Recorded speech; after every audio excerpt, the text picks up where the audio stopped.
Jacinda Ardern is Prime Minister. She left Parliament for Government House at 10:30 this morning. It's a short trip as the crow flies, but perhaps the single biggest journey in New Zealand politics. When you arrive, you're sworn in. When you return, it's to the 9th floor of the Beehive as Prime Minister. Then the tough stuff begins, the stuff that will define you and, of course, the country. So we talked to Jacinda Ardern one last time before the tough stuff begins. We called her in the car on the way to Government House to become PM.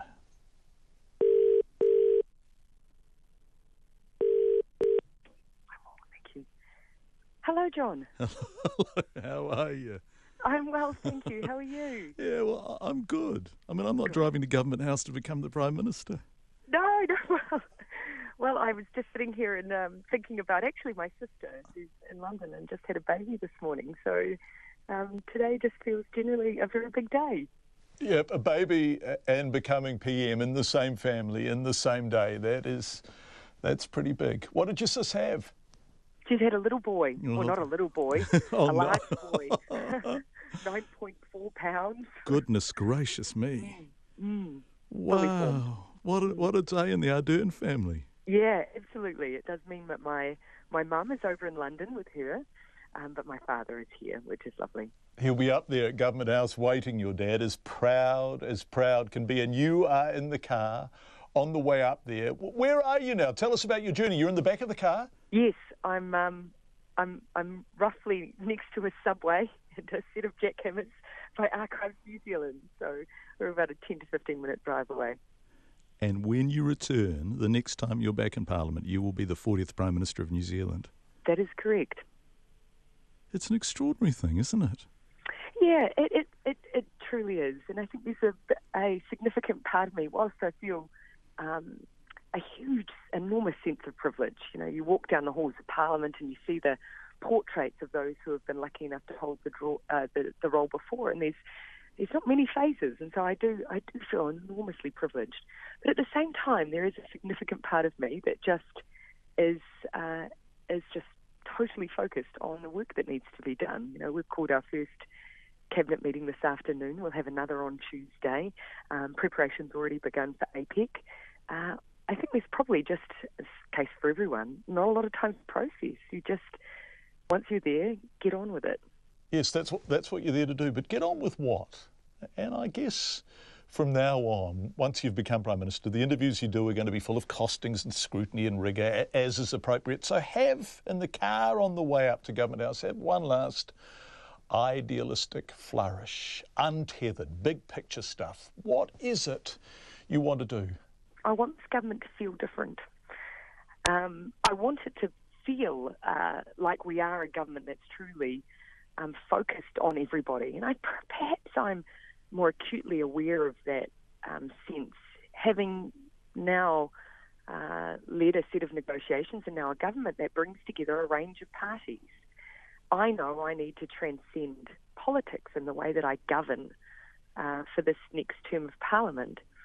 But I also want this government to feel different. I want people to feel that it's open, that it's listening, and that it's going to bring kindness back in everything that we do and the way that we think about issues. And I know that will sound curious, but to me, if people see they have an empathetic government, I think they'll truly understand that when we're making hard calls, that we're doing it with certainly the right goal, the right focus in mind. And so that's the feeling I want this government to create. The responsibility for kindness, for empathy. I have a sense from your maiden speech that you first became aware of that sense of responsibility, I guess, when you were young in Murupara, where your dad was the police sergeant, and I think you began to understand that life is not a level playing field. Do you have a sense of obligation to what you learnt during those moments of your childhood?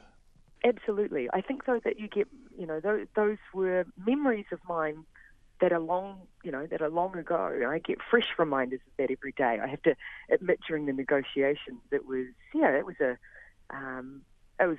tough period of talks, as you would imagine, and lengthy, as everyone observed.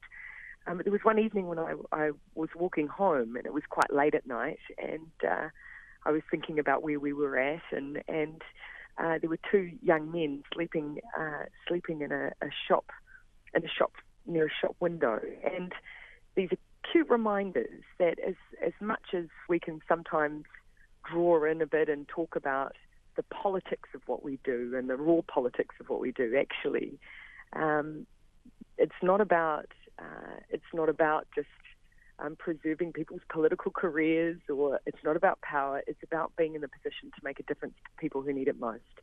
And we get those daily acute reminders.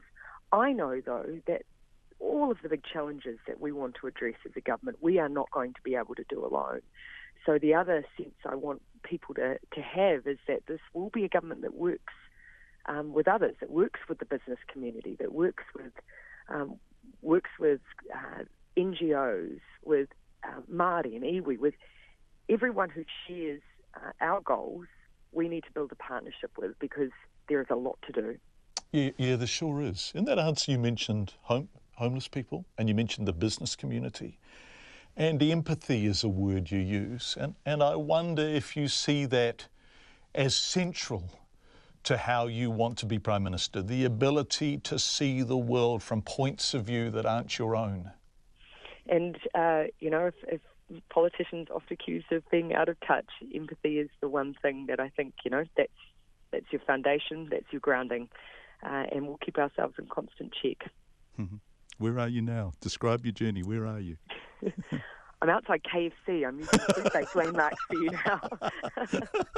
I suspect you've had the odd late-night trip to KFC in the past, have you? There's been a few more burgers than I'd care to admit, right. But I don't think I've had a bucket of chicken of late. Yeah. All of that kind of changes now, doesn't it? And a previous Prime Minister who I knew a little bit said, you don't change. You still want people to know you're the same person, but everyone around you changes, and the expectations of the kind of stuff you can do, the late night burgers and, all of that suddenly gets set aside. And perhaps I'm being slightly unrealistic to think that, that you can hold on to a bit of that still. Last night with Clark, we just walked down Cuba Street and stopped and picked up a burger, just like as we otherwise would. We just happened to have a bit of company with us as we did it. So, I hope that elements of life can stay the same, but I equally expect that it's a busy job. There's no doubt there will be a lot that changes. Yes, I saw on Twitter last night that you were out and about, descriptions of people screaming with delight as you and Clark walked along Cuba Street. What do they want from you, the people who were screaming at you last night? What do they want from the 40th Prime Minister of New Zealand? I think they just probably want us to make good on all of the things we said we'd try our best to achieve. I think we've got a big job to do to try and restore faith in politics and politicians. And I know politicians are desperate for that too. Regardless of the side of the house that you're on or the party you belong to, I genuinely believe that we're all there to make New Zealand an even better place. We just have very different ideas of what that means. And so I think it's about really just following through.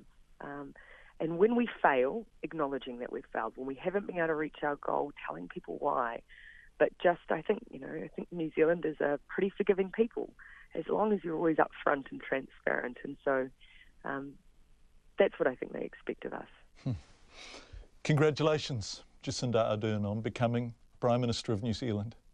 Thank you so much. Thanks for joining me on this journey. It's been our privilege. I know everyone listening will feel that, and I hope the swearing in goes wonderfully. Thank you so much. Jacinda Ardern in the Crown car as she drove from Parliament to Government House to be sworn in as Prime Minister this morning.